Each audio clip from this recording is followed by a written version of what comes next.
हरिओम. योगदास श्री जयगणेश जोशी यांनी सांगितलेले आध्यात्मिक तत्वबोध. क्रमांक 28.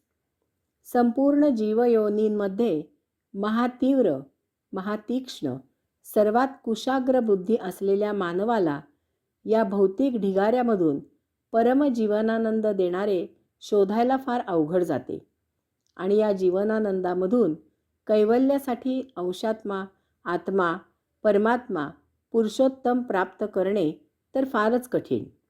कारण हे सर्व प्राप्त करण्यासाठी भौतिकाचा उपयोग केवळ देह जीवित राहण्यासाठी करून उर्वरित जीवन भौतिकाशी वैराग्य धारण करून जगावे लागते.